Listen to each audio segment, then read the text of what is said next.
మరి శ్రీమతి కుమారి గారు దేవుని యొక్క బిడ్డలారా చాలా గొప్ప పరిచర్య, మంచి అవార్డులు వారికి స్టీవెన్సన్ గారి ద్వారా, అట్లాగే గొప్ప గొప్ప పేరుగాంచిన సేవకుల ద్వారా వచ్చి ఉన్నారని నేను సాక్ష్యం మా బ్రదర్ చెప్తే నేను విన్నాను. ప్రియమైన దేవుని యొక్క బిడ్డలారా, నిజంగా వారి సాక్ష్యం, వారి యొక్క వాక్యం చాలా మందికి ఆశీర్వాదకరంగా, మీరేదో దేవుని యొక్క బిడ్డలారా ఖాళీగా అని కాదు, కానీ ఖాళీ చేసుకుని దేవుడు పని, దేవుని సేవ చేస్తే మాకు చాలా ఆశీర్వాదం అని భావించి డెడికేట్ చేసుకుని ఉన్నత ఉద్యోగాలుగా, ఆమె కూడా దగ్గర దగ్గర 12 సంవత్సరాలు అనుకుంటా, నాకు తెలిసి 10 సంవత్సరాల్లో ఒక కాలేజ్ స్కూల్ ప్రొఫెసర్గా కూడా పనిచేశారు. ప్రియమైన దేవుని బిడ్డల, వాస్తవంగా పూర్తి వాళ్ళ యొక్క వివరాలను నాకు తెలియదు, నాకు ఒకరు చెప్పిన దాన్ని బట్టి నాకు తెలుసు. దేవుని యొక్క పరిశుద్ధమైన సన్నిధిలో మరి ఆ వివరాలు, ఆ యొక్క వారి దేవుల్లో ఉన్న విధానాలు, వారి వాక్యము మరి ఫుల్ టైం మరి సిస్టర్ గారికి నేను ఈ సమయం ఇస్తా ఉన్నాను. దయచేసి మరి సిస్టర్ కుమారి గారు మనతో ఈ యొక్క పరిశుద్ధ ఆదివారం దేవుని మాటలు పంచుకోవడానికి మనందరం కూడా చప్పట్లు కొట్టి ఆహ్వానిద్దాం. దేవునికి మహిమ కలుగుగా. అందరికి దేవుని నామమున వందనములు తెలియజేస్తున్నాను. అందరూ బాగున్నారా? అందరూ క్రిస్మస్ ఫెస్టివల్ని బాగా ఎంజాయ్ చేశారా? బాగా సెలబ్రేట్ చేసుకున్నారా? మేము కూడా మా ఊర్లో కావల్లో చాలా బాగా సెలబ్రేట్ చేసుకున్నాం అందరవి. క్రిస్మస్ అంటే మనకి ఇయర్లీ వన్స్ వచ్చే ఫెస్టివల్ కాబట్టి అందరము చాలా హ్యాపీగా కొత్త బట్టలు, పిండి వంటలు చేసుకుంటూ చాలా సందడిగా చేసుకుంటా ఉంటాం కదా. సరే, ప్రేయర్ చేసుకుందాం.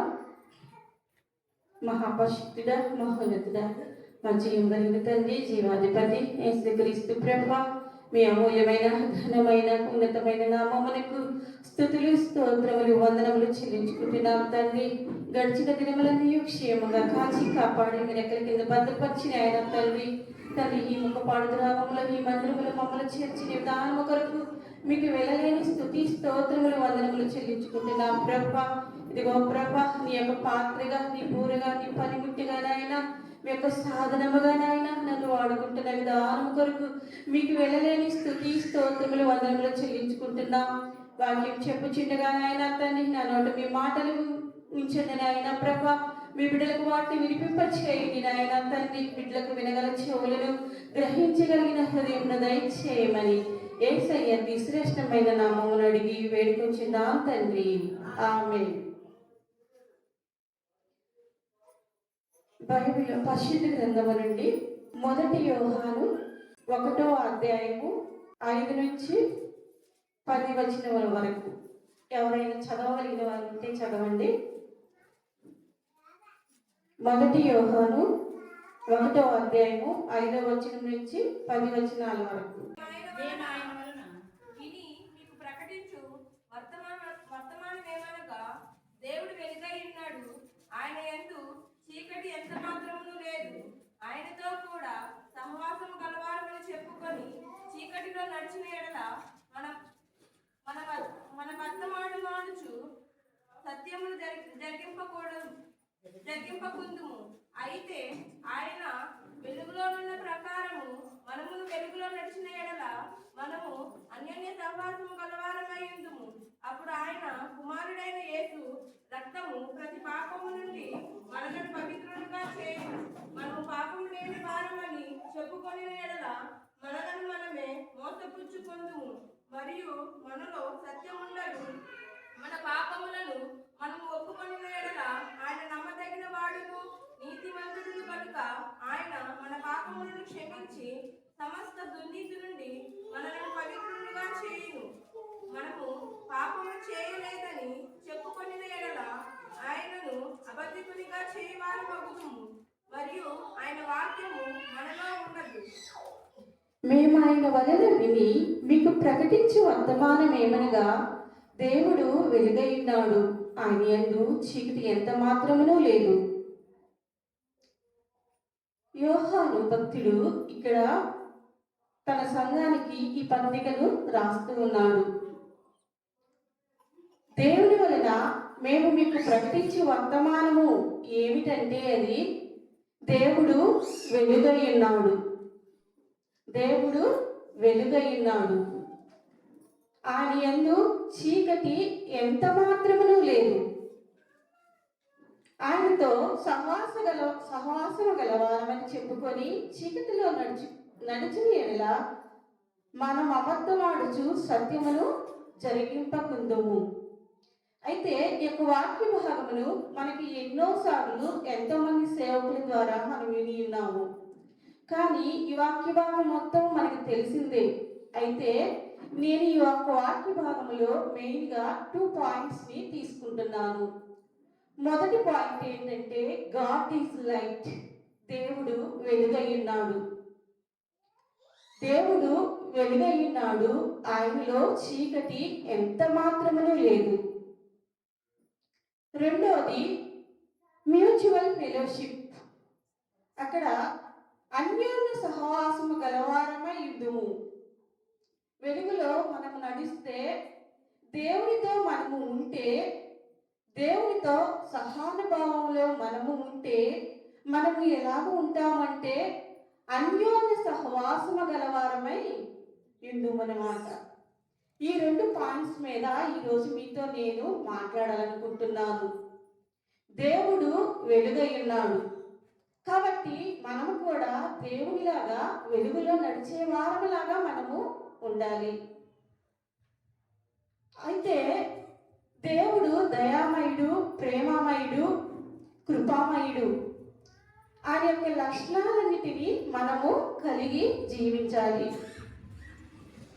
ఎఫెసీయులకు రాసిన పత్రిక 4వ అధ్యాయము 15వ వచనంలో గమనిస్తే మనము క్రీస్తు వలె ఉండుటకు మనమన్ని విషయములలో ఎదుగుదము. క్రీస్తు వలె మనము ఉండాలి. ఆయన దయామయుడు, ప్రేమమయుడు, కృపామయుడు, సత్యవంతుడు. ఆయన చాలా గొప్పవాడు. అలాగా మనము కూడా జీవించాలని దేవుడు కోరుకుంటూ ఉన్నాడు. అన్ని విషయాల్లో ఎదగాలి మనము. ఎఫెసీయులకు రాసిన పత్రిక 5వ అధ్యాయము 1వ వచనంలో కావున మీరు ప్రియులైన పిల్లల వలె దేవుని పోలి నడుచుకొనుడి. ప్రియమైన పిల్లల వలె. ప్రియమైన అని ఎప్పుడంటాం మనము? మనకి ఎంతో ఇష్టమైన వారిని మనము ప్రియమైన వారు అని చెప్పి మనము పిలుస్తూ ఉంటాము. ఇక్కడ కావున మీరు ప్రియులైన పిల్లల వలె దేవుని పోలి నడుచుకోండి అంటున్నాడు. పిల్లల గురించి మనము తెలుసుకుంటే పిల్లలు చాలా మంచి మనసు కలిగి ఉంటారు. ప్యూర్ హార్ట్ ఉంటుంది వాళ్ళలో. అంటే స్వచ్ఛమైన మనస్సు ఉంటుంది వాళ్ళలో. అయితే పిల్లల విషయానికి వస్తే ఒక స్కూల్ ఉంది. ఆ స్కూల్లో ఒక బాబు ఉన్నాడు. అయితే స్కూల్ బయట గేటు బయట నుంచొని ఆ బాబు ఏడుస్తూ ఉన్నాడు. ఇంతలోకి సమీర్ అనే ఒక అబ్బాయి వచ్చాడు. ఎందుకు నువ్వు ఏడుస్తున్నావు, రా స్కూల్లోకి వెళ్దామంటే, నేను రాను సమీర్ ఈరోజు స్కూల్లోకి, ఎందుకంటే టీచర్ నాకు పనిష్మెంట్ ఇస్తుంది. నేను ఆ స్కూల్లో యూనిఫామ్ అనేది తప్పకుండా వేసుకొని రావాలి. టై, బెల్ట్, షూ, యూనిఫామ్ డ్రెస్ వేసుకొని రావాలి. కానీ ఆ బాబు మాత్రము టై మర్చిపోయి వచ్చేసాడు. టై ధరించలేదు. అందుకని స్కూల్లోకి వెళ్తే స్కూల్ వాళ్ళు పనిష్మెంట్ ఇస్తుంది టీచర్ అని చెప్పి స్కూల్ బయట ఏడుస్తూ ఉన్నాడు రాటల్లా స్కూల్ లోపలికి. అప్పుడు ఈ సమీర్ అనే బాబుకి డ్రాయింగ్ బాగొచ్చు. అయితే ఒక పేపర్ తీసుకొని ఆ పేపర్ మీద ఒక టై బొమ్మను డ్రా వేసాడు. వేసి చక్కగా నీట్గా సేమ్ టైలాగా ఉండేటట్టు ఆ టైని ఆ అబ్బాయికి ఆ షర్ట్ మీద అంటించాడు. అది సేమ్ టైలాగే ఉందన్నమాట. ఇంకా అప్పుడు అబ్బాయి సంతోషంతో లోపలికి వెళ్ళాడు. అయితే పిల్లలకి ఆ స్వచ్ఛమైన మనసు ఉంటుంది అన్నమాట. హెల్పింగ్ నేచర్, సహాయం చేసేటువంటి గుణము ఈ బాబుకి ఉంది, సమీర్ బాబుకి. పిల్లలందరూ కలిసి అడిగారు స్కూల్లో, ఎప్పుడు ఎవరికొకరికి నువ్వు ఎందుకు సమీర్ సహాయం చేస్తూ ఉంటావు, అందరికీ సహాయం చేస్తున్నావు, అలాగే ఈరోజు ఈ బాబుకి కూడా నువ్వు సహాయం చేసావు అంటే, అప్పుడు సమీర్ అంటున్నాడు, when help others god helps us. ఎప్పుడైతే మనం ఇతరులకు సహాయం చేస్తామో అప్పుడు దేవుడు మనకి సహాయం చేస్తాడు. అంటే సహాయం చేసే మనస్సు మనకి ఉండాలి. దేవుడు ఏమని సెలవిస్తున్నాడు, ఇతరులకు సహాయం చేయండి. ఎవరైనా కష్టాల్లో ఉన్నప్పుడు, ఎవరైనా వ్యాధుల్లో, ఎవరైనా బాధల్లో ఉన్నప్పుడు వాళ్ళకి సహాయం చేయండి మీరని చెప్పి దేవుడు చెప్తున్నాడు అన్నమాట. అంటే ఆ సహాయం చేసే లక్షణాలని మనము కలిగి ఉండాలి. ఉపకారములు ధర్మములు చేయ మర్చిపోకుడి, అట్టి యాగములు దేవునికి ఇష్టమైనవి. అంటే దేవుడు నన్ను పోలి నడుచుకునుడి, నేను పరిశుద్ధుని కనుక మీరు పరిశుద్ధులుగా ఉండుడి, నా మార్గంలో నడవండి అని చెప్పి దేవుడు చెప్తున్నాడు. కాబట్టి మనం కూడా దేవుని లక్షణాలను కలిగి ఉండాలి. కాబట్టి ఈ ఉపకారము ఈ సమీర్ ఆ బిడ్డలకి చేస్తున్నాడు, అలాగే మనం కూడా ఉపకారం చేసేవాళ్ళలాగా ఉండాలి. ఎఫెసీయులకు రాసిన పత్రిక 5వ అధ్యాయము 8వ వచనము, మీరు పూర్వమందు చీకటి అయి ఉంటిరి, ఇప్పుడైతే ప్రభువునందు వెలుగునై ఉన్నారు. పూర్వమందు, క్రీస్తుకు పూర్వము మనందరము చీకటిలో ఉన్నాము. క్రీస్తు పుట్టిన తర్వాత ప్రభువునందు వెలుగులో ఉన్నాము. అయితే ఆదికాండము 1వ అధ్యాయంలో మనం గమనిస్తే, భూమిని దేవుడు సృష్టించినప్పుడు ఆ భూమి నిరాకారముగాను శూన్యముగాను ఉందంట, ఏమీ లేదు. అప్పుడు దేవుడు వెలుగును చేశాడు. వెలుగును చేసినప్పుడు ఆ యొక్క జలముల మీద చీకటి కమ్మి ఉందంట. అప్పుడు దేవుడు వెలుగును చేసినప్పుడు ఆ వెలుగు మంచిదైనట్టు చూశాడు. దేవుడు చూసి చీకటిని వెలుగుని వేరుపరిచాడు.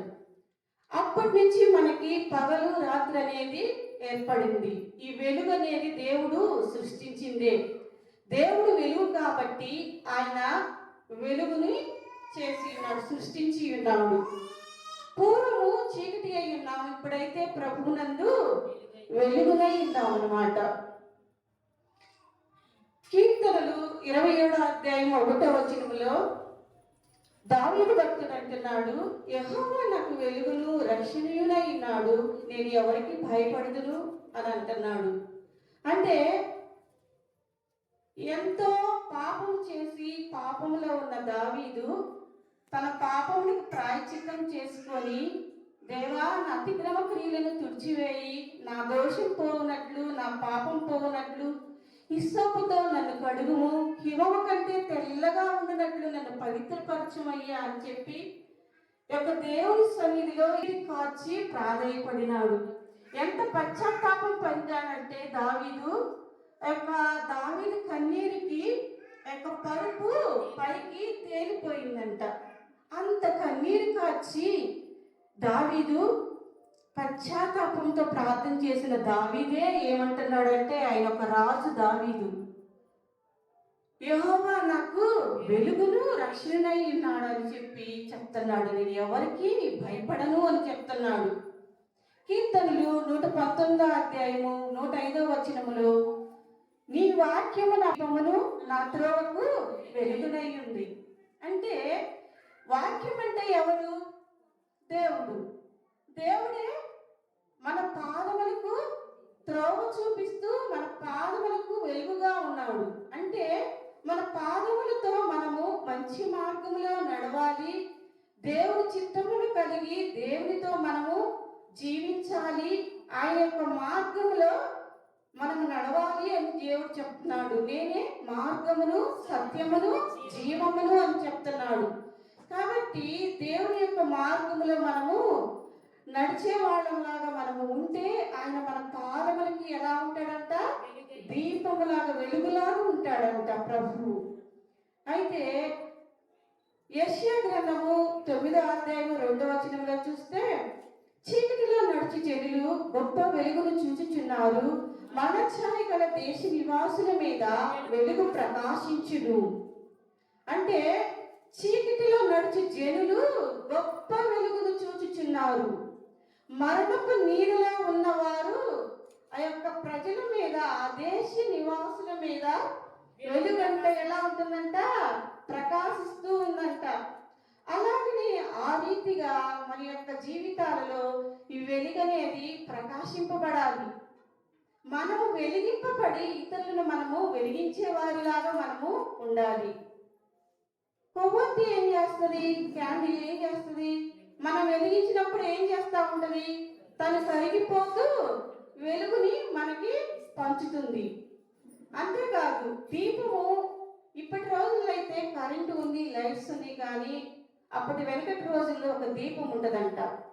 ఆ దీపాన్ని ఎక్కడ పెడతారంటే ఒక స్టాండ్ తీసుకొని ఆ స్టాండ్ మీద పెడతారంట. ఎందుకని? ఆ ఇల్లంతటికి ఆ దీపం పెట్టడం వల్ల ఆ ఇల్లంతా వెలిగింపబడుతుంది, అంత కనిపిస్తుంది అనమాట. అందుకని చెప్పి ఆ దీపాన్ని అలాగ పెడతారంటే అందరికి వెలుగునిస్తుంది ఈ యొక్క దీపము. అలాగే దేవుడు కూడా మనకి అంత వెలుగుగా ఉన్నాడు అనమాట. చీకటిలో నడుచు జనులు గొప్ప వెలుగును చూచిరి ధన్యులై. చీకటిలో నడుచు జనులు గొప్ప వెలుగును లోకమందు మరణ ఛాయ గల దేశాని వాసుల మీద, లోకమందు మరణ ఛాయ గల దేశాని వాసుల మీద ప్రకాశించిన గొప్ప వెలుగు, ప్రకాశించిన గొప్ప వెలుగు, రాబోయే చెప్పుడి లోకమంతటా ప్రకాశించే.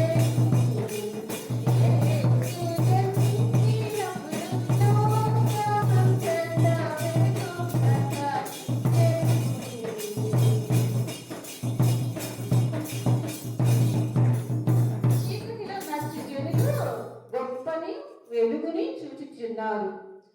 మరణ నీడలో ఉన్న వాళ్ళకు కూడా వెలుగు ప్రకాశిస్తుంది అని దేవుడు యొక్క వాక్యం ద్వారా మనకి తెలియచేస్తూ ఉన్నాడు. నిర్గమకాండము 10వ అధ్యాయము 21 నుంచి 23 వచ్చిన వరకు మనం గమనిస్తే అక్కడ మనకి మోషే కనిపిస్తాడు. ఐగుప్తు దేశంలో ఇశ్రాయేలీయులందరూ బానిసలుగా ఉన్నారు.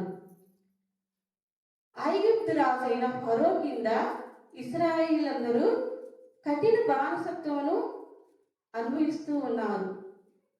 అయితే వాళ్ళు ఆ బానిసత్వంలో ఉండి దేవునికి మొరపెడుతూ ఉన్నారు. అప్పుడు దేవుడు మోషేని ఏర్పాటు చేశాడు. మోషేని ఏర్పాటు చేస్తే మోషే ఏమంటున్నాడంటే, నత్తివాడైనను ఫరో ఎదుట నిలబెట్టి మోషే ఆశను తీర్చిన దేవా, నత్తివాడైనను ఫరో ఎదుట నిలబెట్టి మోషే ఆశను తీర్చిన దేవా, ఈ తరములో మా వశములను ఆలకించ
నేను ఎలాగా ఇశ్రాయేలుని నడిపించగలనయ్యా అని చెప్పి మోషే అంటే, లేదు మోషే, నువ్వు వెళ్ళు, నేను నీకు తోడై ఉంటాను. నీ అన్న అహరోను కూడా తీసుకొని వెళ్ళు, అహరోను కూడా నీకు తోడుగా ఉంటాడు, నేను నడిపిస్తానయ్యా.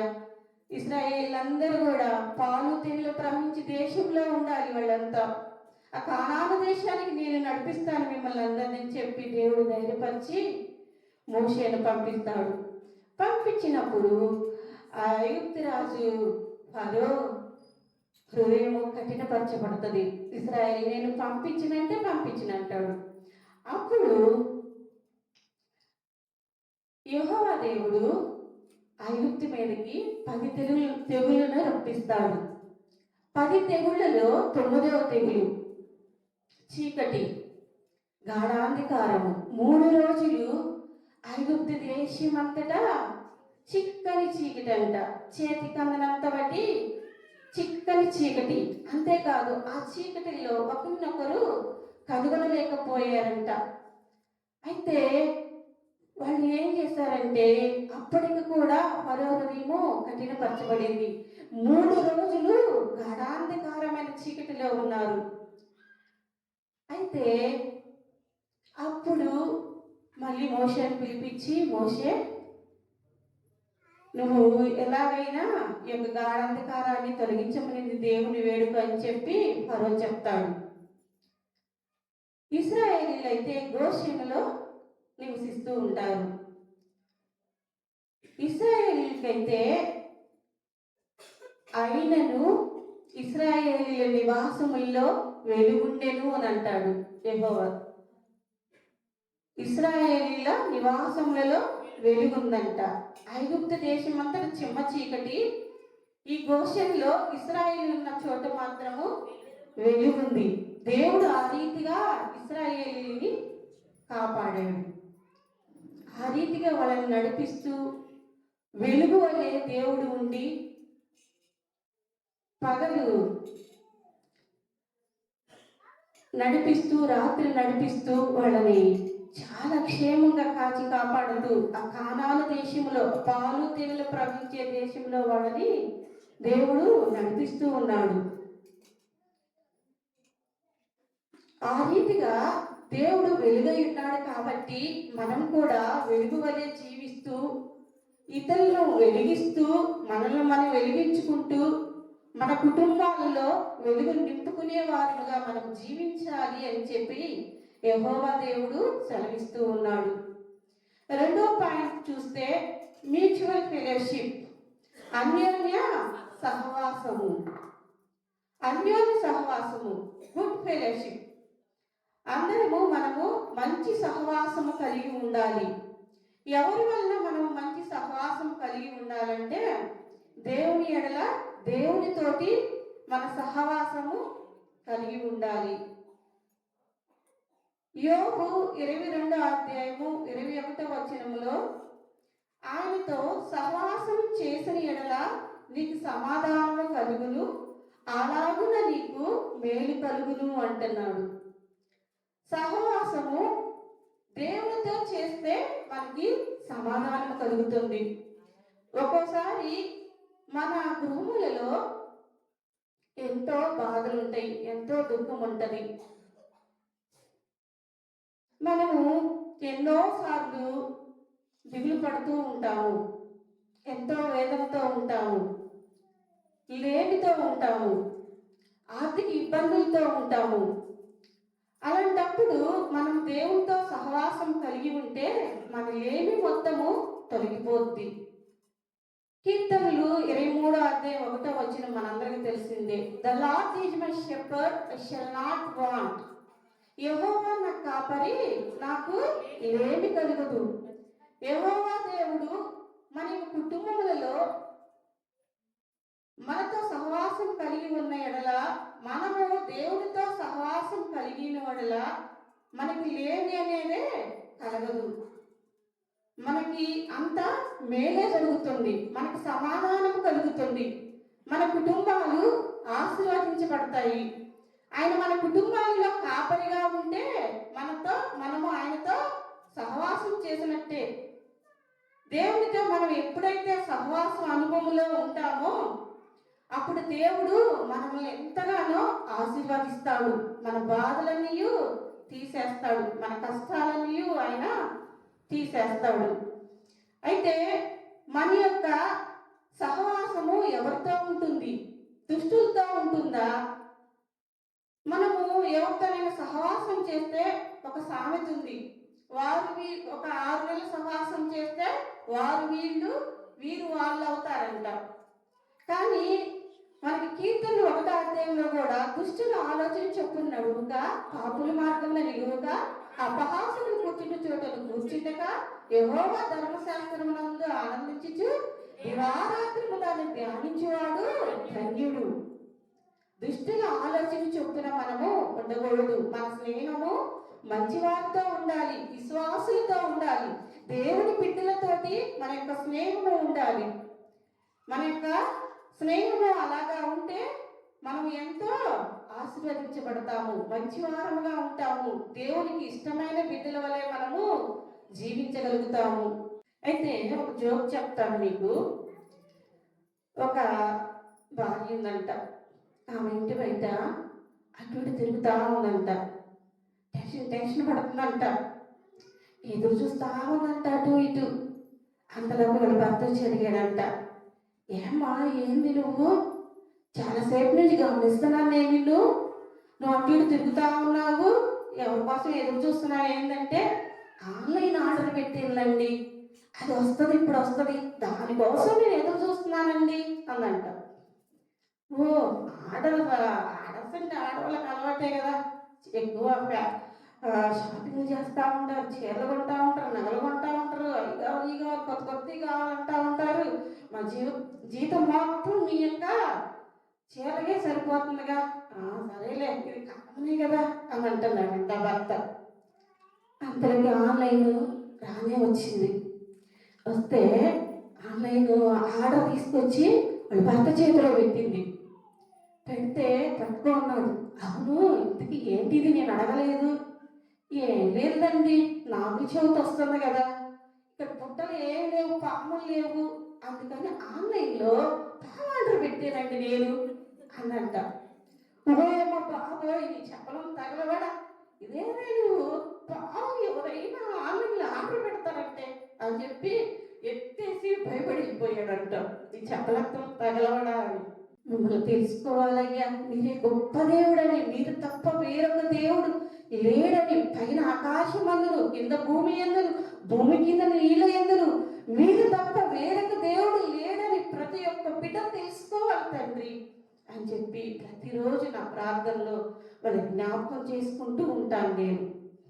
అంటే అంత మూఢభక్తితో ఉంటారు.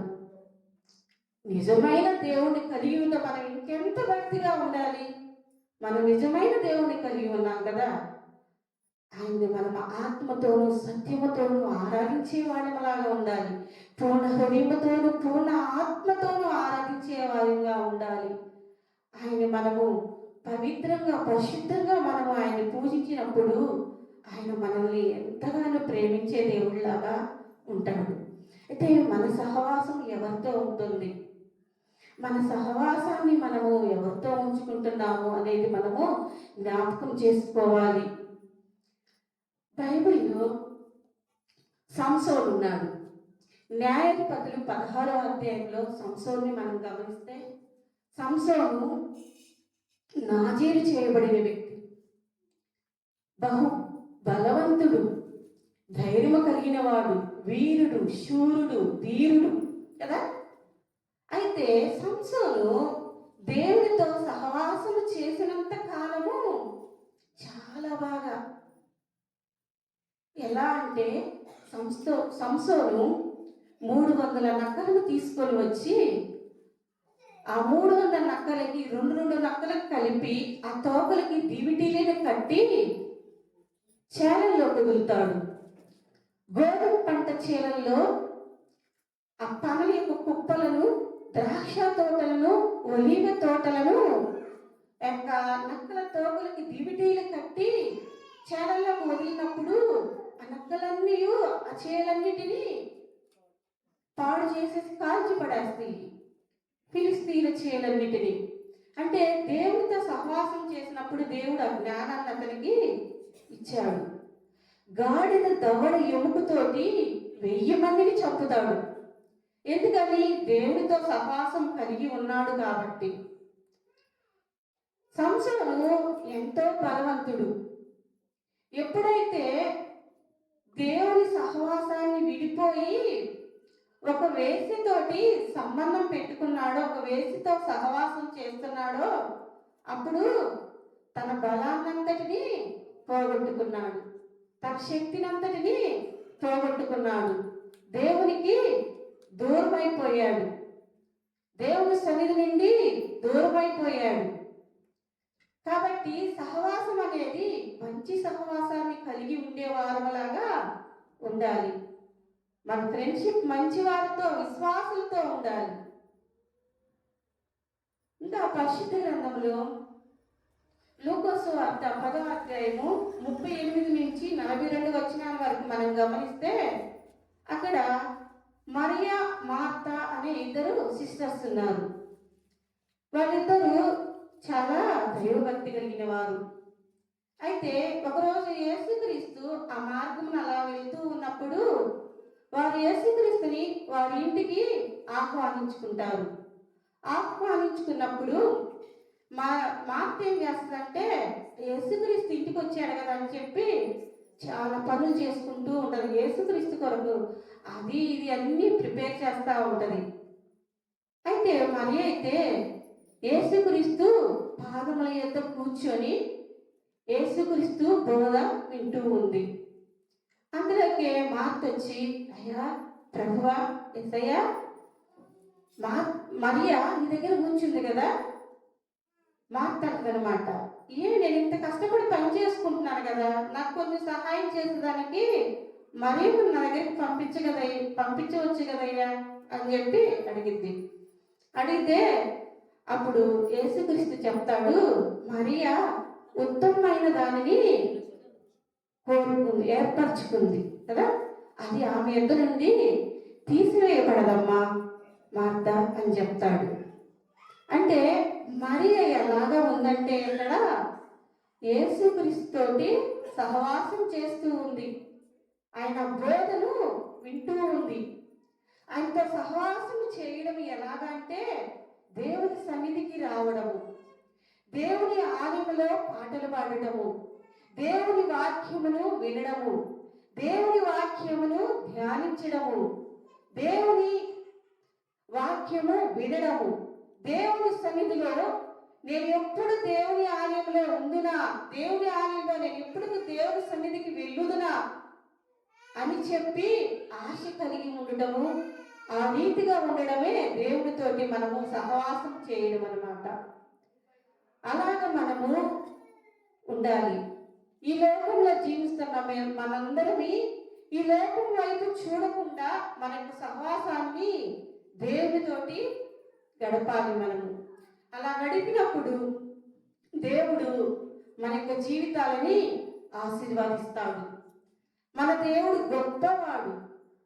ఆయన అబ్రహాము, ఇస్సాకు, యాకోబుల దేవుడు, ఉన్నవాడు, అనువాడు, అల్ఫా ఒమేగా, ఆదియు అంతమునై ఉన్న దేవుడు, రాజులకు రాజు, ప్రభువులకు ప్రభు, ఇమ్మానుయేలు దేవుడు, ఇశ్రాయేలు పూజ్యుడు.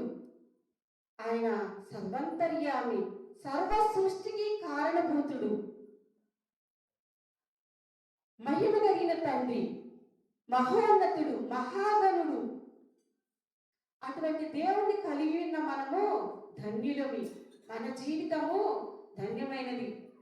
మన కుటుంబాల్లో మనము దేవుని వెలుగుని నింపుకోవాలి.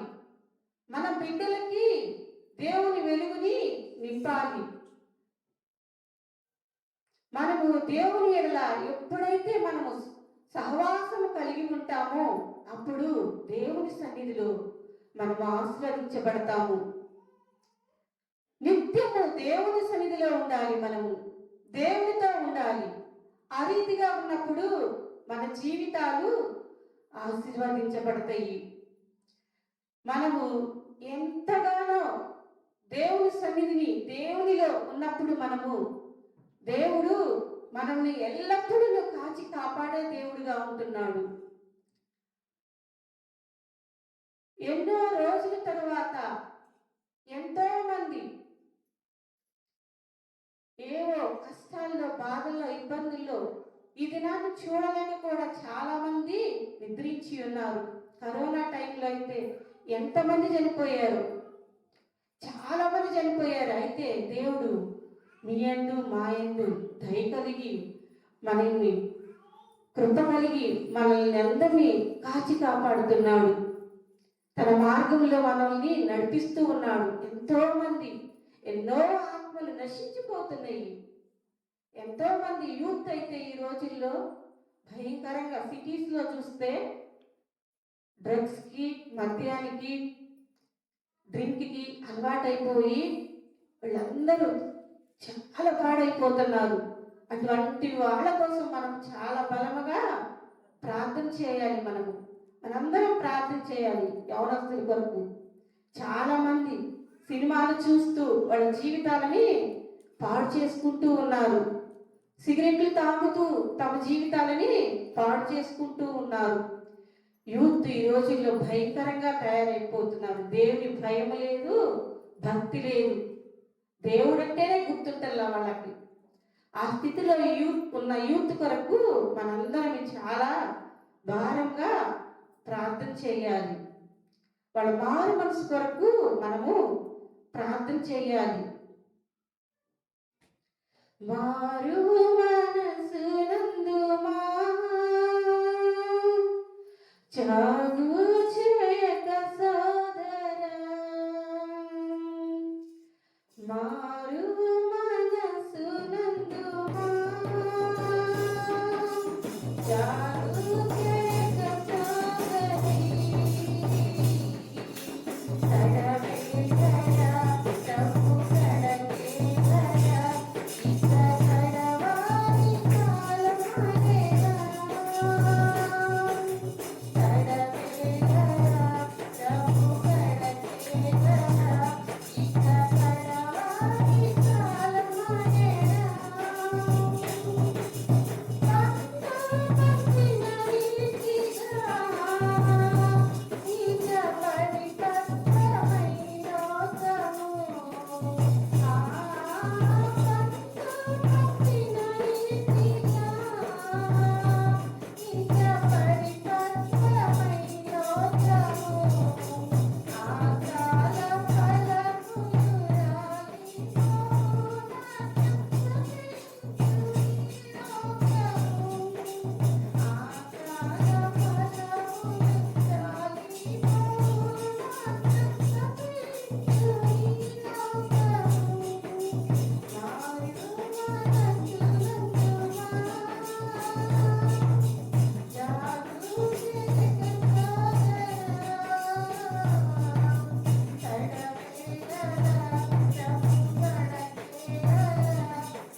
మనము ఉన్నాము. ఒక పండు పండి అది ఎలాగ రాలిపోతుందో మన జీవితాలు కూడా అంతే. మన పాపముల నిమిత్తము, మన శాపముల నిమిత్తము యేసుక్రీస్తు మనల్ని విమోచించాలని, మన పాపములకు పరిహారం చెందించాలని ఆయన బలి అయిపోయినాడు. మన కొరకు తన రక్తాన్ని చిందించాడు. అయితే ఒక భక్తుడు చెప్తున్నాడు, ఈ మధ్య రీసెంట్గా నేను రీల్స్ చూస్తూ ఉన్నప్పుడు ఆ రీల్స్లో ఒక భక్తుడు చెప్తున్నాడు, ఒక పూజారి ఆ భక్తుడిని అడిగాడంట, మేమైతే మా యొక్క విగ్రహాలకి మేము టెంకాయ కొడతాము, మీరు మీ దేవునికి ఎందుకు టెంకాయ కొట్టారు అని అడిగాడంట. అడిగితే అసలు మీరు టెంకాయ దేవుడికి ఎందుకు కొడతారో అది చెప్పండి నాకు అన్నాడంట. అంటే అప్పుడు ఆ పూజారి చెప్పాడంట, ఎవ్వరు తాగని నీళ్లు, అపవిత్రము కాని నీళ్లు, పవిత్రంగా పరిశుద్ధంగా ఉండే నీళ్లు, వాటిని ఎవరు ముట్టకూడదు, వాటిని ఎవరు తాకకూడదు. అటువంటి నీళ్ళని మేము దేవునికి అర్పించాలి. మనము బోరింగ్ దగ్గర నీళ్లు కొట్టినప్పుడు మళ్ళీ ఆ నీళ్లను ఆ బిందులో నుంచి తాకి అది దేవునికి మనం సమర్పిస్తే అది మనం ముట్టినట్టే. నదులు చూస్తే నదులు కలుషితమైపోతుంది, ప్యూర్ వాటర్ నదుల్లో ఉండటం లేదు, అవి కూడా మనము అర్పించకూడదు. అందుకని మాలో ఒకరికి ఆలోచన వచ్చింది, అదే ఆ టెంకాయకి చెట్టు మీద ఉంటుంది, ఆ నీళ్ళు ఎక్కడ ఉంటాయి, టెంకాయ లోపల ఉంటాయి, వాటిని ఎవరు ముట్టుకోరు కాబట్టి అందుకని చెప్పి మేము ఆ టెంకాయని కొట్టి ఆ వాటర్ని దేవునికి సమర్పిస్తున్నాము అని చెప్పారు. అయితే ఈ భక్తుడు ఆ పూజారికి, మేము టెంకాయ కొట్టకపోయినా కానీ మా దేవుడు మా పాపముల నిమిత్తము ఆ కల్వరి శిలువలో తన ప్రాణాన్ని పెట్టాడు, మా పాపముల నిమిత్తము యేసుక్రీస్తు తన ప్రాణాలను పెట్టాడు కాబట్టి మేము పశ్చాత్తాపడుతున్నాము, పశ్చాత్తాపడి మా పాపముల నిమిత్తం మేము పశ్చాత్తాపడి మా హృదయం అనే గుండెకాయని మేము కొట్టినప్పుడు మా కళ్ళలో నుండి వచ్చే ఆ పవిత్ర జలాన్ని మేము దేవునికి అర్పిస్తున్నాము అని చెప్పి ఆ భక్తుడు చెప్పాడంట. నిజమే కదా? మన యొక్క హృదయంలో నుండి ఆ పశ్చాత్తాపం అనేది వస్తుంది. మన హృదయంలో నుండి ఆ పశ్చాత్తాపం వచ్చినప్పుడు మన కళ్ళల్లో నుండి వచ్చే కన్నీళ్ళని ఎవరైనా ముట్టుకొని ఉంటారా? ముట్టుకోరు కదా. అటువంటి కన్నీరుతోటి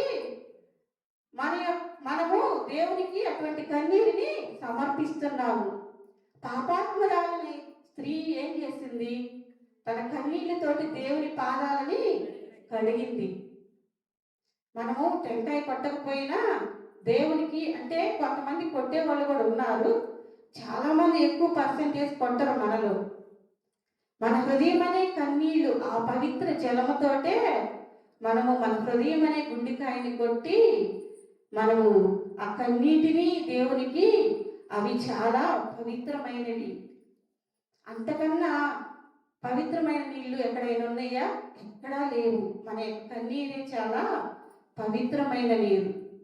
దేవుడు ఆ రీతిగా ఆ భక్తుడికి అలా చెప్పేదానికి ఆ పూజారికి చెప్పినప్పుడు పూజారి ఒప్పుకున్నాడంట, అవును నిజమే, పవిత్రమైన నీరు కన్నీరే, అంతకన్నా పవిత్రమైన నీరు ఎక్కడా లేదని చెప్పి పూజారి ఒప్పుకున్నాడంట. అలాగా మన యొక్క మనస్సులు మారి మనము రూపాంతరము పొంది నూతన హృదయమును, నూతన శక్తియు, నూతన బలమును కలిగి ఈ కొత్త సంవత్సరంలో మనందరమే జీవించాలి. ప్రభు అయిన యేసుక్రీస్తు వెలుగు, సహవాసము మీ అందరికీ తోడైందునుగాక.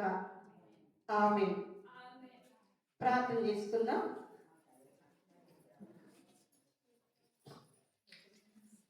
మహాపరిశుద్ధుడా, మహోన్నతుడా, మా జీవము కలిగిన తండ్రి, జీవాధిపతి యేసుక్రీస్తు ప్రభ, మీ అమూల్యమైన ఘనమైన ఉన్నతమైన నామములకు స్తుతులు స్తుతులు స్తుతులు స్తోత్రములు వందనములు చెల్లించుకుంటున్నాం ప్రభా.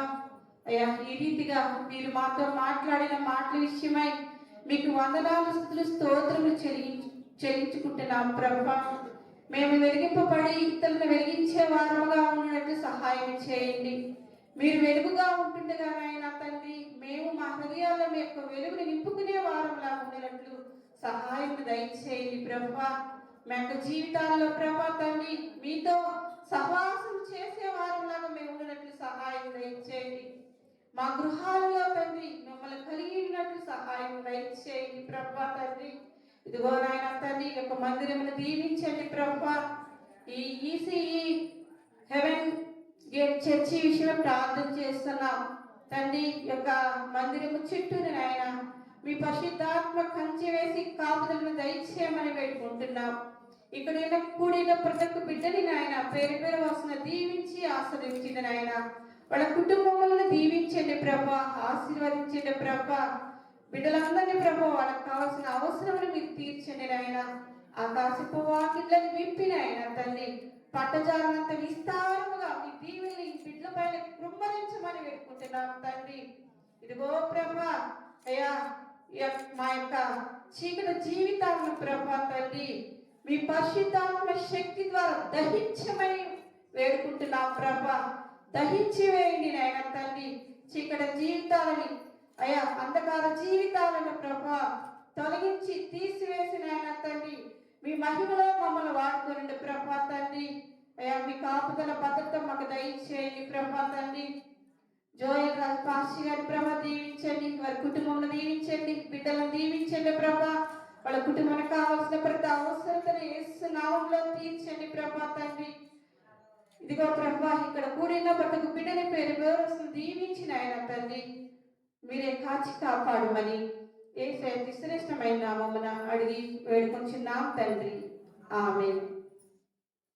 ఈ అవకాశాన్ని నాకు ఇచ్చిన జోయల్ రాజు బ్రదర్ గారికి మా హృదయపూర్వక నమస్కారాలు తెలియజేస్తున్నాను. పాస్టర్ గారికి కూడా తెలియజేస్తున్నాను.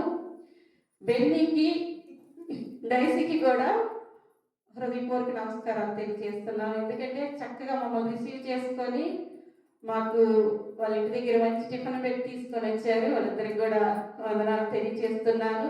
మీ అందరికి కూడా అందరికీ వందనాలు తెలియజేస్తూ ముగిస్తున్నాను.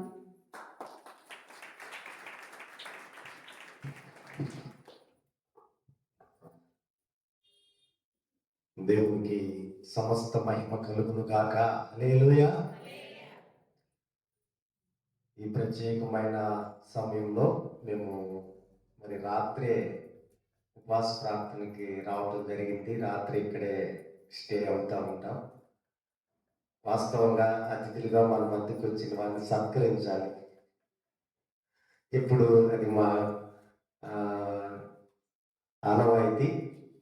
మరి దేవుని సన్నిధిలో మరొక తరుణాన్న వారిని మనం ప్రత్యేకంగా ఒక ప్రోగ్రాంకి స్పెషల్గా దేవుని పాంప్లెట్ వేసి మనకి అరేంజ్మెంట్ చేసి మనం ప్రత్యేకంగా వారి సాక్ష్యంతో ఆహ్వానిద్దాము. దేవుని సన్నిధిలో చుట్టుపక్కల గ్రామాల్లో మండలంలో కూడా కొన్ని ప్రాంతాలకు వారు ఈ నూతన సంవత్సరంలో రాబోతున్నారు. దేవునికి మహిమ కలుగును గాక.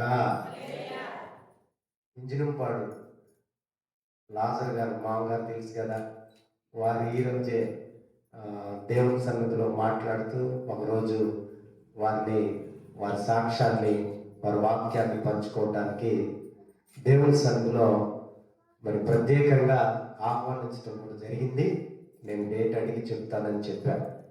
ఇంకా మండలంలో ఉంగుటూరు, గన్నవరం కాన్స్టిట్యున్సీలో చాలా చోట్ల వారు దేవుని కొరకు వాడబడుతున్నారు. ఈ చిన్న విషయం మీకు ఎందుకు చెప్తున్నానంటే, నాకు వాళ్ళ బాబు చెప్పాడు, రాత్రి మాట్లాడారు, ఉదయం 7 అట్లా మాట్లాడాడు.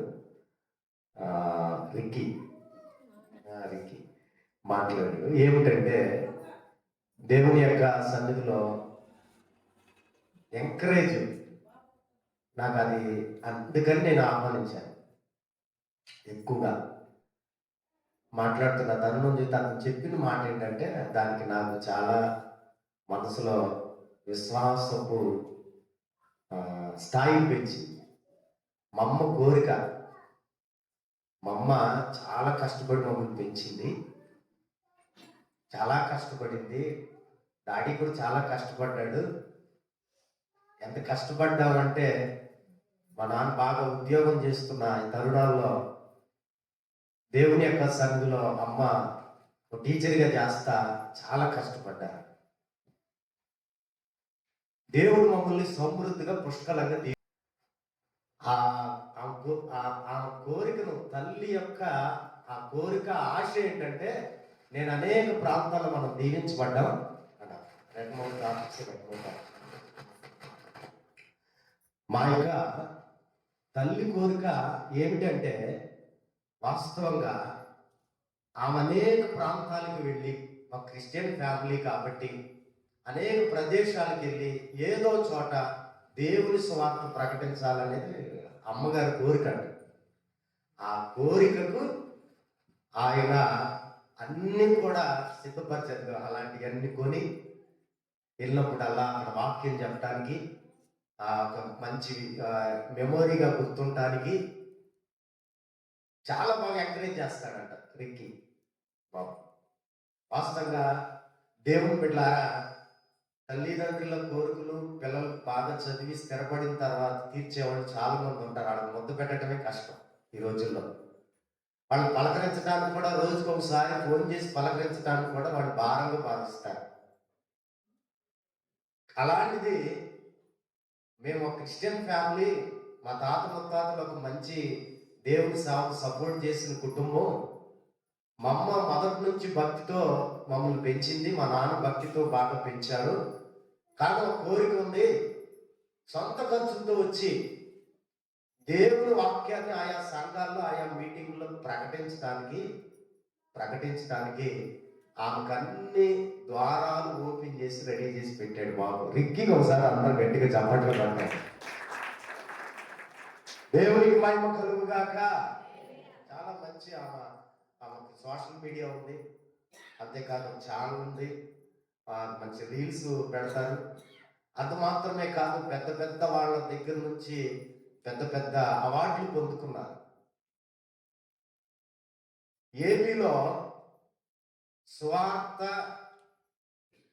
సోషల్ మీడియా ద్వారా ఏ విధమైన హెచ్చింపులు లేదా హెచ్చులు లేకుండా ఉన్నట్టుగా దేవుని యొక్క సన్నిధిలో ప్రకటించే వారిలో చాలా మంది ఉండగా ఈ పేరు సెలెక్ట్ చేసి మొన్న అవార్డు ఇచ్చారు.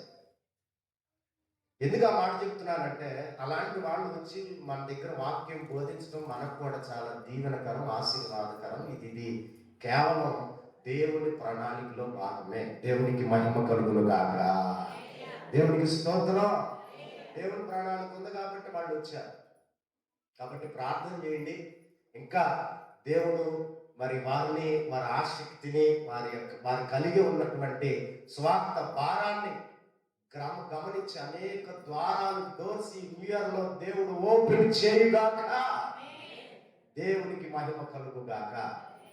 కాబట్టి దేవుని సన్నిధిలో ప్రభు పాదాల మీద అనేక పర్యాయాలు మనతో కూడా వచ్చి దేవుని మాటలు పంచుకోవడానికి కూడా దేవుడు వారికి మంచి అవకాశం దేవుని సన్నిధిలో అందించుగాక. అట్లాగే చిన్నబాబు కూడా ఉన్నారు. చిన్నబాబు పేరు అభిలాష్ రిక్కీ నిక్కీ అవి గుర్తుంటాయి కదా. ఈ అభిలాష్ కూడా విజయవాడలోనే ఒక మంచి జాబ్ చూస్తున్నాడు. స్టడీ అయిపోయింది, సర్చింగ్ లో మరి కొన్ని కోర్స్ చేస్తా ఉన్నాడు. దయచేసి ఇద్దరు బాబుల గురించి మీరు తప్పకుండా దేవుని సన్నిధిలో ప్రార్థన చేయండి. దేవుని చిత్తాన్ని బట్టి మన మధ్యకి వారు వచ్చినందుకు మా వందనాలే. సత్కారంగా దేవుని సన్నిధిలో వారు స్వీకరించవలసిందిగా మన సత్కారాన్ని గట్టిగా ఒకసారి చప్పట్లు కొడుతూ దేవుని యొక్క సన్నిధిలో వారిని అభినందిద్దాం. God bless you. దేవునికి మహిమ కలుగు గాక. రైట్. దేవుని అందుకే రాత్రి అలా వచ్చాము, కానీ లేకపోయినప్పటికీ నిజంగా వాళ్ళు నాకైతే చాలా మరి దేవునికి మహిమ చెల్లిస్తా ఈ సందర్భాన్ని స్తుతిస్తున్నాను. ఎందుకంటే దేవుని బిడ్డలారా, ఇంత ఆసక్తి ఎక్కడి నుంచో వచ్చి బాబుతో ఉండకుండా మరి ఈరోజు ఆదివారం ఒక చోట దేవుని వాక్యం ప్రకటించాలి, ఈ విధమైనటువంటి ప్రయాస రాత్రి నుంచి సాయంకాలం అంతా జర్నీ, మళ్ళీ ఇప్పుడు పొద్దున్న 8ంటికి లేచారు, 7కే స్టార్ట్ అయిపోయి కూర్చున్నామండి అని చెప్పారు. అంటే ఇద్దరు లేచి రెడీ అయ్యాలంటే ఈ చలికాలం, మరి అది కూడా అర్థం చేసుకుంటే ఈ ప్రభునందు ప్రయాస వ్యర్థము. మళ్ళీ అక్కడ సెంటర్ తెగకుండా ఉయ్యూరు బస్ స్టాండ్కి వెళ్ళిపోయి మళ్ళీ అక్కడ వెయిటింగ్ చాలా ఇబ్బంది పడ్డారు. మళ్ళా వెళ్ళి తీసుకుని మళ్ళా వచ్చి అక్కడ నుంచి మళ్ళా వాళ్ళకి ఇక్కడ క్యాబ్ బుక్ చేసాడు. అట్లా వెళ్ళి ఈ ప్రాంతానికి వచ్చిద్దాని అనుకున్నాం. అంతా వస్తున్నారంట, మరలా క్యాన్సిల్ చేసేస్తున్నారంట. అట్లా 3 సార్లు క్యాన్సిల్ అయింది క్యాబ్. అదంతా మళ్ళా నేను లేకపోతే వాళ్ళు ఏదో రకంగా విజయవాడ నుంచి వచ్చేవాళ్ళు, ఇక్కడ నుంచి క్యాబ్ బుక్ చేశాడు. 2-3 సార్లు క్యాన్సిల్ అయింది. ఇబ్బంది పడుతుంటే మరి సమర్పణ రావు గారు అన్నారు, ఇవన్నీ కాదు సెంటర్కి నడుచుకుంటే అక్కడ నుంచి మళ్ళీ మన ఇంటికాడ నుంచి సెంటర్కి నడుచుకుంటూ వచ్చేసేసి అంతేనా నేను చెప్పేది కరెక్ట్గా నడుచుకుంటూ వచ్చి అక్కడ ఆటో కట్టుకుని బయలుదేరి ఇక్కడికి పాలు పొందుకున్నారు. అంటే ఇంత ప్రయాస మీరు వచ్చి వాక్యం భోజనంలో ఉంది కాబట్టి ఊరికే ఏది జరగదు. దేవుని యొక్క బిడ్డలారా, అయితే దేవుడు ఇంత ప్రయాసతో వారిని నడిపించారంటే ఏదో వారి కొరకు ప్రత్యేకంగా వారి సాక్ష్యాలు ఉంటేనే వారి సాక్ష్యం, వారి వాక్యం చాలా బాగుంది. ఖచ్చితంగా దేవుని సన్నిధిలో మనందరం ఆ వాక్యాన్ని బట్టి దేవుని వెలుగులో మనందరం కూడా వెలిగించబడి వెలుగులో నడుద్దాం. దేవునికి మహిమ కలుగుగాక. దేవునితో చక్కగా అన్యోన్య సహవాసం కలిగి మన విశ్వాస జీవితాన్ని ముందుకు కొనసాగితే దేవుడు ఖచ్చితంగా మనల్ని, మన కుటుంబాలను దీవిస్తాడు, ఆశీర్వాదిస్తాడు. వారిని కూడా, వారి కుటుంబాన్ని కూడా దేవుడు దీవించి ఆశీర్వాదించుగాక. అమ్మగారి కొరకు అలాగే అయ్యగారి కొరకు ప్రత్యేకంగా దేవుని యొక్క సన్నిధిలో మరి చిన్న దేవుని యొక్క బిడ్డల ప్రార్థన మన పాస్టర్ గారు చేస్తారు వారి కొరకు. ఆ తర్వాత పల్లవి చరణం అమ్మగారు పాడతారు. ఆ తదుపరి సాక్ష్యాల్లోనికి మనం వెళదాం. త్వరగా మనం ముగించుకుందాం. దేవుని సన్నిధుల ఫ్యామిలీ కోసం, ప్రత్యేకంగా సమర్పణ రావు గారి ఫ్యామిలీ కోసం దేవుని సన్నిధిలో వారి ఇంకా దేవుల్లో వాడబడాలి. మనందరం ఒకసారి 2 హస్తాలు పైకి చాచి కుటుంబం కొరకు ప్రార్థన చేద్దాం. దేవుని సన్నిధిలో బహుబలంగా వాడబడాలి. మరి పాస్టర్ గారు అలాగే కుమారి గారు అలాగే సమర్పణ రావు గారు లేచి నిలబడతారు.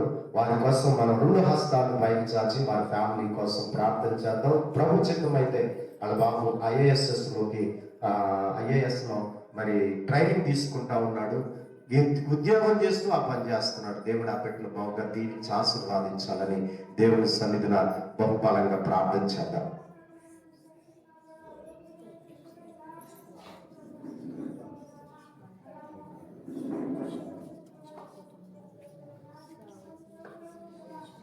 స్తోత్రం స్తోత్రం స్తోత్రం స్తోత్రం స్తోత్రం స్తోత్రం స్తోత్రం స్తోత్రం స్తోత్రం స్తోత్రం స్తోత్రం స్తోత్రం దేవా, సర్వశక్తిమంతుడా, సర్వాధికారి, సర్వ సృష్టికర్త, నీకు వందనములు, స్తుతులు, స్తోత్రాలు చెల్లించుకుంటున్నాం తండ్రి. ఈ సమయంలో ప్రభునైనా మా మధ్యకి తీసుకొచ్చిన నాయన సమర్పణ రావు గారిని బట్టి మీకు వందనాలు, స్తోత్రాలు చెల్లించుకుంటున్నాం తండ్రి. కుమారి గారిని బట్టి మీకు వందనాలు, స్తోత్రాలు ప్రభా. మా మధ్యన నిలబెట్టుకొని ఇచ్చిన సాక్ష్యాన్ని బట్టి, ఇచ్చిన వాక్యమును బట్టి నీకు వందనాలు, స్తోత్రాలు ప్రభా. నిజమే తండ్రి నాయన, నా వల్లే మీరు జీవించండి అన్నారు ప్రభా. నేను వెలుగై ఉన్నాను, నా వెలుగులో మీరు నడవండి అంటున్నారయ్యా నాయన. మంచి సహవాసం కలిగి ఈ 2026లో నాయన నీ వెలుగులో మంచి సహవాసం కలిగి నడవడానికి నీ కృప దయచేయమని అడుగుచున్నా దేవా. నీకు వందనాలు, స్తుతులు, స్తోత్రాలు చెల్లించుకుంటున్నాం. అలాగే తండ్రి నాయన సారి గారిని బట్టి మీకు వందనాలు, స్తోత్రాలు ప్రభా. వారు చేస్తున్న జాబులో మీరున్న విధానాన్ని బట్టి మీకు వందనాలు, స్తోత్రాలు చెల్లించుకుంటున్నాం తండ్రి. గొప్ప సాక్ష్యం కలిగి ఉన్న విధానాన్ని బట్టి మీకు స్తోత్రాలు ప్రభా. బూది గంధాల వరకు కూడా నాయన ఎంతో గొప్ప సాక్షులుగా ఉండండి అన్నట్లుగా ప్రభు మరి ప్రభు బిడ్డల్ని వాడుకుంటున్న విధానాన్ని బట్టి మీకు వందనాలు, స్తుతులు, స్తోత్రాలు చెల్లించుకుంటున్నాం తండ్రి. అలాగే తండ్రి నాయన కుమారి గారిని బట్టి మీకు స్తోత్రాలు ప్రభు మరి ఆమెకి ఇచ్చిన సమర్పణ బట్టి మీకు స్తోత్రాలు చెల్లించుకుంటున్నాం దేవా. నువ్వు గొప్ప దేవుడు, గొప్ప కార్యాలు చేసే దేవుడు ప్రభా. నా కొరకు సాటి చెప్పుడు అన్నట్లుగా ప్రభా నీ వాక్యం ప్రకటిస్తూ ఉండగా అనేకమైన చోట్ల బలముగా వాడుకోమని అడుగుచున్నాం దేవా. నీకు వందనాలు, స్తోత్రాలు చెల్లించుకుంటున్నాం. అలాగే ప్రభా వారి ఇరుగుని నేను ప్రేమించిన ఇద్దరు బిడ్డలు బట్టి మీకు స్తోత్రాలు ప్రభా. నేను పెద్ద బాబు నేను చేస్తున్న జాబులో మీరు తోడుకున్నాడు ప్రభా. చిన్న బాబు నేను జాబ్ కొరకు సెర్చ్ చేస్తుండగా నీ కృప దాయిచ్యమని అడుగుచున్నాం దేవా. మంచి జాబ్ ఆ బిడ్డకు కూడా మీరు దాయిచ్యమని అడుగుచున్నాం తండ్రి నేను. అలాగే పెద్ద బాబు ఐఏఎస్ చదవాలని నేను బిడ్డ కోరిక ప్రభా. నీ కోరికని సిద్ధపు చేసి నీ ఆలోచన యావత్తు సఫలపరుస్తానని వాగ్దానం చేసిన దేవా నీకు వందనాలు స్తోత్రాలు చెల్లించుకుంటున్నాం తండ్రి. నేనా బిడ్డలను దీవించడు ప్రభా, బిడ్డలను ఆశీర్వదించడు ప్రభా, నీకు స్తోత్రాలు ప్రభా. అలాగే తండ్రి నేను వారికి ఇచ్చిన సాక్ష్యాన్ని బట్టి మీకు వందనాలు స్తోత్రాలు చెల్లించుకుంటూ నేను ఎప్పుడైనా నీ యొక్క సన్నిధిలో మా ప్రార్థన ఆలకించు ప్రభా. మా సంఘ ప్రార్థన మా ప్రార్థన మీరు ఆలకించు ప్రభా. వారికి నేను ఆశీర్వాదకరముగా మీరు మార్చి సహాయం చేయమని మమ్మల్ని బట్టి కాదు కానీ ప్రభా నీ నామాన్ని బట్టి ప్రభా వారిని హెచ్చించి ఇంకా ఘనముగా మీరు వాడుకొని సహాయం చేయమని నీకే మహిమ ఘనత ప్రభావాలు చెల్లించుకుంటూ ప్రభు యేసు నామమున వేడుకొనుచున్నాము తండ్రి. ఆమేన్. అందరూ స్తోత్రాలు చెల్లిద్దాం. హల్లెలూయా. వాగ్దానమును నెరవేర్చువాడవు, నా చింతలన్నిటినీ దూరపరిచావు. వాగ్దానమును నెరవేర్చావు, నా చింతలన్నిటినీ దూరపరిచావు. విలువైన మాటలు చేసి ప్రతి చోట నీకై ఉంచి, విలువైన మాటలు చేసి ప్రతి చోట నీకై ఉంచి, చిరునవ్వుతో నింపిన చిరునవ్వుతో నింపిన యేసయ్యా. ఆరాధన ఆరాధన ఆరాధన నీకే, ఆరాధన ఆరాధన ఆరాధన నీకే, ఆరాధన ఆరాధన ఆరాధన నీకే, ఆరాధన ఆరాధన ఆరాధన నీకే.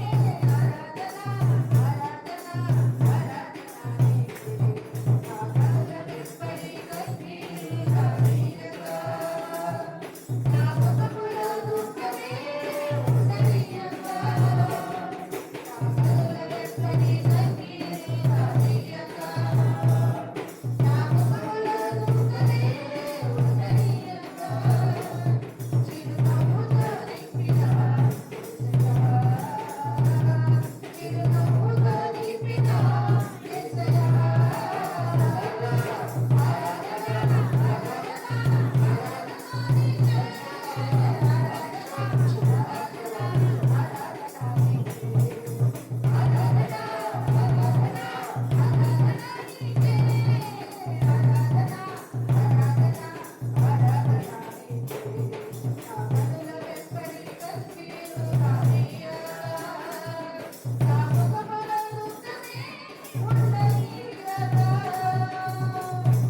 హల్లెలూయా. ప్రభు అయిన దేవుడు బహుబలంగా వీరిని వాడుకొనును గాక. తన సర్వశక్తి కలిగినటువంటి కృపలో గొప్ప అభిషేకం ఇచ్చి అనేకులకు అనేక మందిని వెలిగించే బహు కొవ్వొత్తు వలె వెలుగు ప్రకాశించేటటువంటి ఆశీర్వాదం ఈ స్థానంలో దేవుడు దయచేయుగాక. క్రీస్తు కొరకు బలమైన సాక్షులుగా అనేక ప్రాంతాల్లో మన రాష్ట్రమే కాదు అనేక రాష్ట్రాల్లో వాడబడుదురుగాక. దేవుడు ప్రత్యేక వరాలు అభిషేకం వీరికిచ్చి దేవుని సన్నిధుల కుమారి గారిని సమర్పణ రావు గారిని తన మహిమతో దీవించుగాక. ఆమేన్. God bless you. దేవుడు ఇంకా మిమ్మల్ని బలపరిచి తన కృపలతో నింపుగాక. Thank you.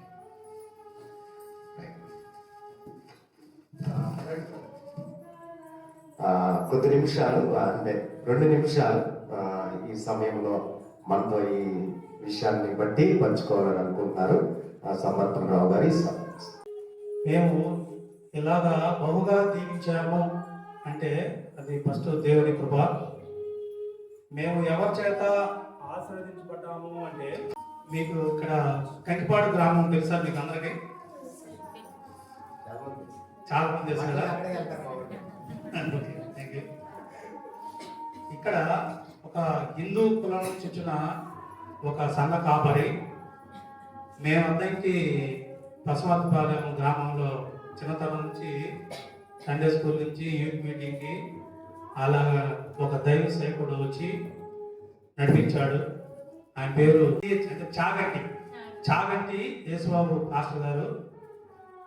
ఎంత దూరం నుంచి అద్దెకి గ్రామం ఎలా వచ్చాడో కానీ ఆయన వచ్చిన తర్వాత వారు చెప్పిన మాటలు, వాళ్ళు సండే స్కూల్ అంటే పిల్లలు ఎలాగా పైకి రావాలి, అభివృద్ధి చెందాలి, యూత్ ఎలాగ ఉండాలి అని బాగా నేర్పించారు.